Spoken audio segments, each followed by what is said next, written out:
Hey everybody, finally making a video. Wanted to go over what I've been doing in Calandra League and generally just give my thoughts about some things as to how the league has been going. Definitely amid all the negative, you know, critiques throughout these last few weeks about the league.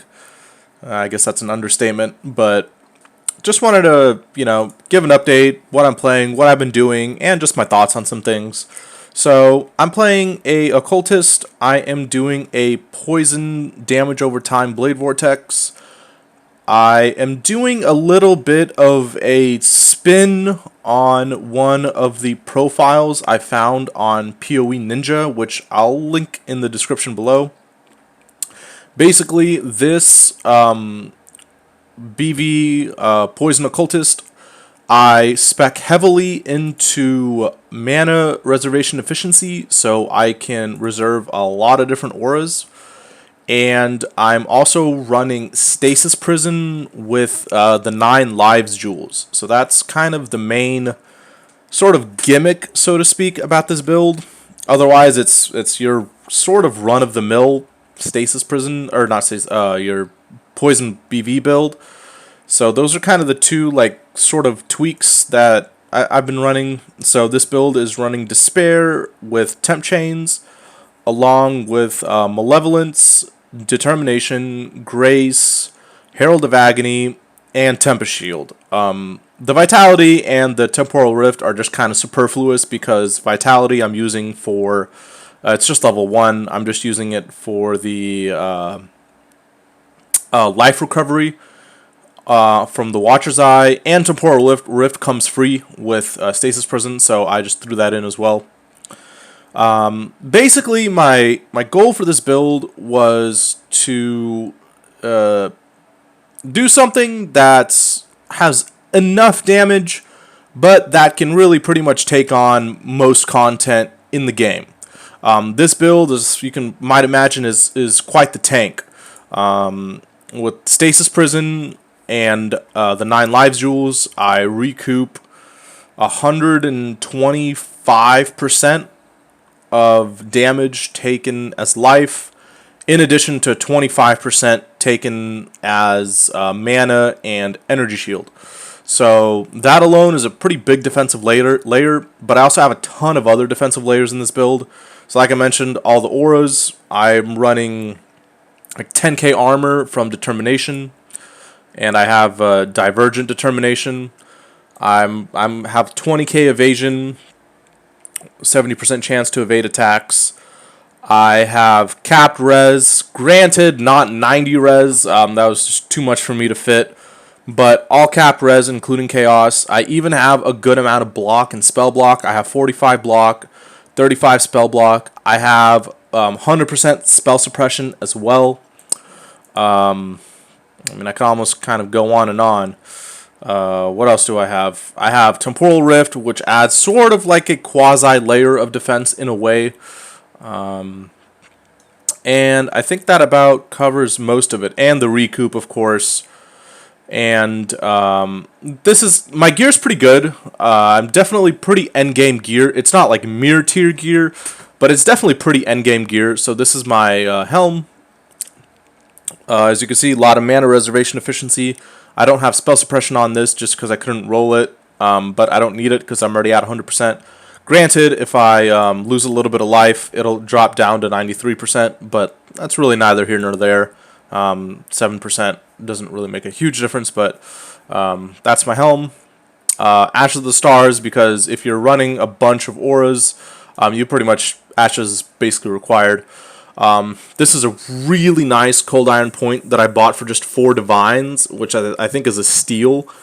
This Cold Iron Point is basically like nearly perfect. It's only 2 off on the best possible implicits that you can get, which is Frenzy Charge on kill and damage over time. I stole this for 4 Divines. I think this is easily like a 10 Divine Cold Iron Point, but whatever. The Stasis Prison I bought pretty early on. I started playing this character first as a Death's Oath build, your standard Death's Oath. I was using with Caustic Arrow. Eventually I got kind of bored, So, and I saw that Stasis Prison was really cheap. It was only like 25 divines at the time. Now it's a bit more. I think Stasis Prison now is anywhere from like 50 to 75 divines, kind of depending on the market and what time of the day or the week it is. So I managed to roll 100% recoup in one divine, so I got super lucky. So this is a really nice Stasis Prison. I don't have the life effect on this. That'd be the next kind of step. But at the moment, I'm just too lazy to roll it and then have to relink it. I just don't want to deal with all that. This shield I bought for like 2 divines. It's a really, really nice shield. I think I again stole this for 2 divines. I think the shield is probably worth at least like 7 to 10 divines. It has tier 1 life. Of course, with Chris's vision, I exalt slammed tier 6 hybrid. And I also bought it with tier 1 chance to block with a nice tier 3 cold res, and on top of that the reservation efficiency for determination and malevolence, and I have a level 6 enlighten because of the +2 socket support gems, so it goes from 4 to 6, so that significantly decreases the cost there. I'm running 2 circles of nostalgia. Basically this adds a ton of damage, and the buff effect also grants more poison damage. And it's also nice because it gives me a lot of filler chaos res and attributes that I need, because this build is kind of short on strength. So that's something has been a little bit of a reoccurring issue. So these are nice. These can potentially get better. What I really want to try to do is mirror in the lake a really good just rare recoup ring, because now you can roll life recoup on rings, and you can potentially get up to 40% recoup, somewhere around 40% on a rare ring if you get the positive mirrored stat from the lake, from the reflection of Calandra. So I'm potentially thinking about replacing one ring with the mirrored version with a bunch of recoup, just for shits and giggles. That would be pretty cool, but I haven't kind of done that yet. I'm just sort of saving up some currency right now. I'm not super rich or anything, but my gloves, these are pretty good. I've had these gloves for a little while now. I don't remember what I paid for these, but I rolled the perfect grand implicits, and the explicits pretty much don't get really any better. Tier 1 life, tier 1 evasion, tier 1 spell suppress, tier 1 fire res. The only thing that's not tier 1 is this cold res, but it doesn't really matter. This Stygian, obviously this can get better if I had a Mage Blood, of course, but Mage Blood's like fucking 250 divines. And realistically, if you're not a streamer or if you're not a no-lifer playing the game for 16 hours a day without a full-time job, you're pretty much not getting a Mage Blood unless you get super stupid lucky and gamble away in divination card gambles for, I don't know, Headhunter or Apothecary. I have my full-time job now, so there's pretty much no way I'm getting a Mage Blood unless I get stupid lucky or gamble. So that's kind of one of my issues with the league right now. It's kind of the sad reality, is you pretty much have to play a shit ton or just kind of gamble to actually make some real currency in this league. So that's what's kind of really stupid. So, but this Stygian's pretty nice. I bought it for, I think I paid 5 divines for this Stygian. It's really, really nice. The life isn't perfect, but that's okay. What's nice is it has the percent life. And what I really wanted to make sure I had life recovery rate, because life recovery rate scales with recoup. So recoup is a form of recovery, so the more recovery you have, the better it is. So I have also life recovery rate on this Watcher's Eye, and I also have, in this build, also as another defensive layer that I forgot to mention, I have about 85% reduced extra damage taken from critical strikes, because I have this one, and I'm running a Impossible Escape, so I have allocated Sanctum of Thought, Tireless, and Sanctuary here just for more stuff, pretty much. So I'm pretty much 100% reduced extra damage from critical strikes, nearly 85%. So that's another kind of defensive layer. And I have this jewel socket in it. Not super great, but it's nice. Has some good things on it. Reservation, Maim. The boots are also pretty nice. I don't remember what I paid for these boots, but they're just missing the Merc Lab enchant, but it's kind of whatever. But they're pretty much also, for my build, they're basically nice. I don't really need Tailwind or Elusive because I don't really crit, and I'm using this build a lot right now for bossing, so I'm not really too focused about that. So these boots are pretty much as good as it gets for this build. So life, movement speed, onslaught, tier 1 hybrid life, tier 1 spell suppress, tier 2 cold res. I mean, doesn't really get much better than that. I think I might have paid like 5 or 6 divines for these boots. I don't remember exactly, but anywho, yeah, pretty much as good as it gets there. Flasks, pretty much a typical setup here. Bleed immune flask, a Rumies, Jade, the Sin's Rebirth, and just a kind of a not so perfectly rolled Quicksilver, but whatever. All my gems are pretty much awakened versions. My Blade Vortex doesn't have Val.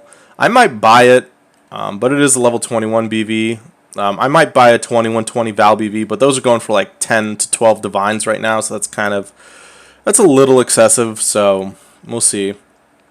And then everything else is pretty much the auras. I am running the Divergent Plague Bearer with Anomalous Withering Step here, and it's nice because I got the extra quality from the Ashes. And then this is just kind of all the other stuff. Temporal Rift is here. This is Divergent Herald of Agony, Grace, Temper Shield. I mean, I'll anyways put the POB for all this there. I'm also running 2 reservation efficiency clusters with 35% increased effect. This allows me to reserve all the auras that I actually need because these give 8% each on the reservation efficiency. I think these jewels at base go for about 5 divines right now, so they're not really cheap. And I'm running a large cluster with Wicked Paul, Grim Oath, Unwaveringly Evil. This is the tree.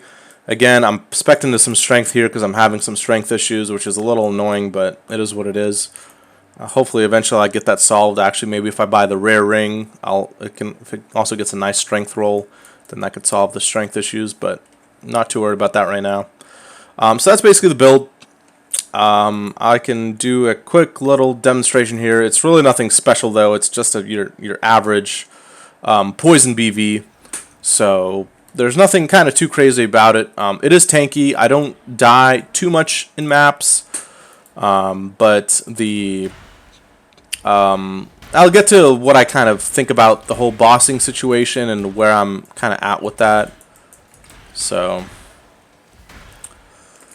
pretty easy. It's not the fastest mapper by any means, but it definitely gets the job done, and it's pretty safe. It's pretty reliable. Can't really complain too much, so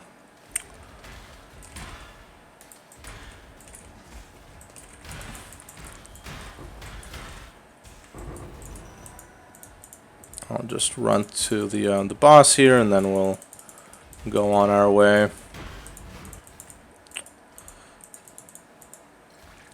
My Atlas tree setup looks like this, so I'm kind of spec'd into bossing right now, so it's not as much of a mapping tree at the moment.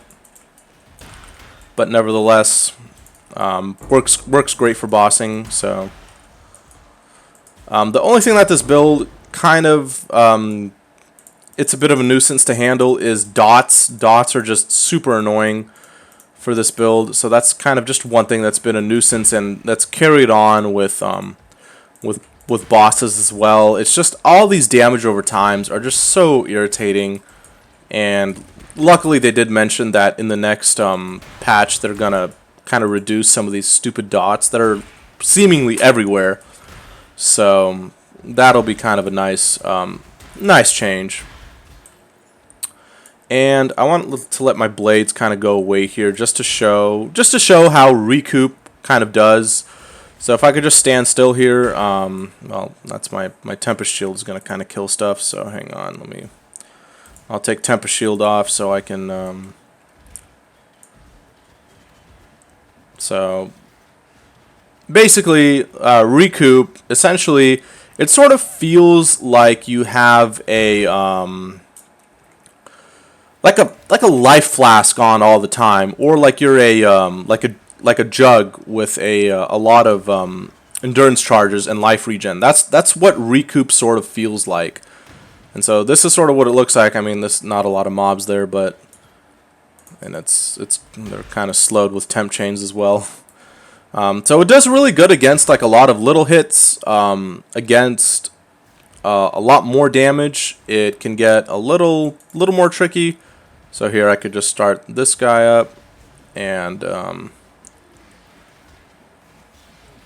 sort of same idea here.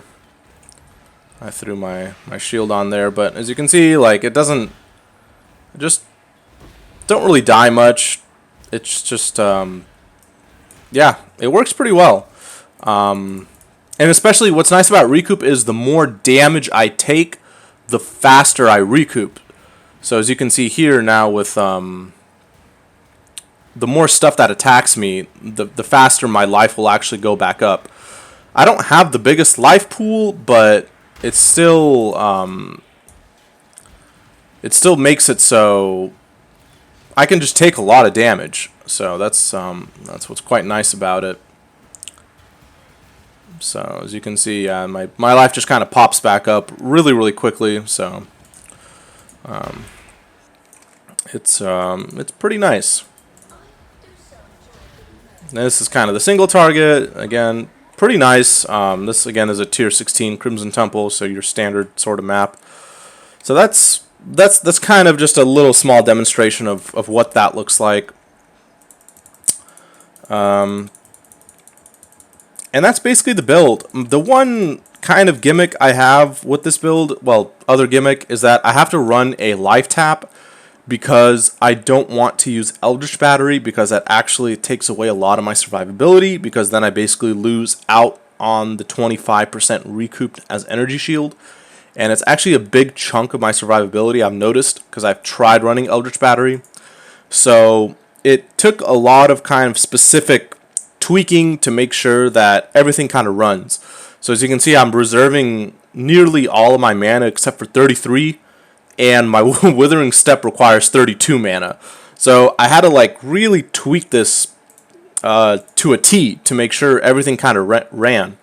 Obviously I can't run the Blade Vortex, so I had to socket in a life tap, and it feels kind of weird sometimes because I'll have to kind of charge up the blades, and now I'm like not really at full life, so it feels kind of weird, but it's been working for the most part. That's basically the build. That's what I've been playing. It's a really interesting build. If I get bored of this, I might try some more gimmicky things. One thing I sort of wanted to consider trying was a Bone Shatter Witch. Most people that are playing Bone Shatter, I think, are doing like Berserker or Jug or something like that. But I've been kind of tempted to try a Bone Shatter Witch using 9 lives. Obviously, it wouldn't be as much damage by any means, but just kind of for the memes almost. So, but one thing I have to say is, despite all my defenses and my seemingly good damage, I think this build has around 4 million damage if I had to guess right now. So it's not nothing. It's not crazy, but it's not nothing. But unfortunately, I'm still having a lot of issues with the Uber bosses. The only Uber boss I've managed to beat was Uber Shaper. I have not tried Uber Cortex. I don't know how that would go. I feel like it probably wouldn't be that bad, since Uber Cortex, it's just like, and from what I understand, it's just an additional boss from one of the other memories. But Uber Cyrus and Uber Maven, I don't know. I have like all the defenses in the world, and my build just can't do it. I don't know if it's maybe me and my ability to not really play the mechanics correctly, but I can't even get past the first phase of Uber Maven, and I have like literally all the defenses almost possible in Path of Exile, like literally. And Cirrus, with enough attempts, I can do it. I just picked up this Corrupted Blood Immunity Jewel, and I definitely figured out that If you want to do Cirrus, you have to get Corrupted Blood immune. That's pretty much required, which I think is kind of stupid. The other thing I don't like about Uber Cirrus is that the entire arena is literally filled with dot effects. You have those like little mini storms that are just all over, and then you have the twirling, the 6 twirling fucking thing. I got him down to second phase, but then I literally just die to a dot degen. The fucking twirly thingy slows me down too much, or the freaking I just die to the die beam, and then it's just like, you know. And it's funny because this build can easily just, I can do all the regular bosses with my eyes closed. This build just demolishes regular Maven, regular Cirrus, regular Elder, regular Uber Elder, and I haven't tried Uber Elder, but like all the regular stuff, this build just demolishes. Like, it's just a joke. But then it's like, as soon as I try one of the Uber bosses, it's just like, it goes from like 0 to 100. And it's crazy too, because I'm like, this build is pretty min-maxed, and I have so much defenses, and yet it's still like, I just can't, like, my consensus with Uber bosses, they're basically not worth doing, because number one, there's a high chance of bricking them. Number two, the rewards aren't that much better, and number three, it takes substantially longer to get through it. And so I just have to say that being my first league where I'm really giving a hard attempt at the Uber bosses, I don't really like where the Uber bosses are at. It's just too much micromanaging of all these dot effects, watching where you're going. I died on Uber Cirrus, and I don't know, my internet kind of lagged out, so I just kind of like watched my screen, and I was dead. I clicked resurrect, but it didn't work because I think my internet lagged out. But I just looked at the arena, and out of my entire screen, there was only one small little corridor for my character to run in where there was not any dot effects on the ground. There was like a big storm covering half of my screen. There was all like the little mini storms or whatever, like the little like clusters of dot effects that were like covering a whole other side of the screen. And it's just like, it just feels so bad. Like it just, the mechanically, the fight just doesn't feel good for some of these Uber bosses. You have to manage dots in Uber Cirrus. You have to manage dots in Shaper and Elder, because you have to watch where the those floating orbs go, and you have to make sure you don't cover your arena in the fucking dots. And then same thing for Maven. It's like, you also have the 3 balls that the brain shoots, and then you have to stack all those dot pools together in one spot. So it's like, all these Uber bosses, basically what it comes down to is managing all the dot degens and effects. And I think it's just stupid. I think it's just, I mean, I'm totally going off on a tangent and a rant at this point, but I do not like, out of a lot of the things that are going bad with this game, I do not like where the Uber bosses are at right now. I just think it's too much, way too much dot micromanagement, and I think it's just stupid. Basically, I don't see any point in taking Perfect Storm or Throw the Gauntlet, because it's just a ridiculous amount of micromanaging of dots that you have to do. And unless you're playing a very, very specific build for Uber bosses, then you can pretty much forget about any regular build doing Uber bosses. Because look at my build. I mean, this is a 100+ divine build. I am literally spec'd to be like a tank. I mean, my chest literally says, "Those can never die, have but one wish." Like this build is made to be a tank. Like, I'm literally using, and it's just, like, I have so many, defenses here, and I still can't manage to kill Uber Maven and Uber Cirrus because of dot effects. So I think it's just really, really stupid. Going along some other things, the whole loot situation and the Lake of Calandra. I have to say that I haven't really been doing the lake I think I've done probably this entire league, like maybe like 10 to 15 lakes in total. They just still don't seem that rewarding, and it just doesn't seem worth the time to do them. So, and I definitely do not like the loot goblin situation right now in this game. I think it's just ridiculous. I think it's definitely stupid that you kind of have to feel forced to either hire a color or have a gear swap into MF gear, like what I do, because I actually have MF gear laying around right here. Well, it's not a lot, but I have some stuff. Just because like I feels forced to pretty much spec into MF when you find one of these god-touched mobs. The other thing is my build explodes everything because of the profane bloom. So sometimes I just one-shot these god-touch mobs, and I did it once yesterday, and I got 2 divines, and it felt really shitty. You know, like you should feel good about getting 2 divines, but it felt really shitty because I thought, oh fuck, you know, like I didn't respec into my rarity gear. That could have been like 7 divines, and I actually did get 7 divines once on an earlier god-touched mob. So I don't know. It's just the state of the game is definitely not ideal. It's definitely not in a state that I like. I'm really giving this league a chance, but I think I'm starting to get to the end for me. It's just, you know, I'm wearing all this defensive gear, and I still can't do you know, all the content in the game. Granted, it's the hardest content in the game, but nevertheless, it's still causing issues because of these stupid dot effects. So there's just, you know, there's just still just a lot of things that I'm just not quite enjoying about the current state of the game, and I'm just hoping that in 3.2 they'll eventually fix it. So 3.20 I should say. So that's kind of all I have to say.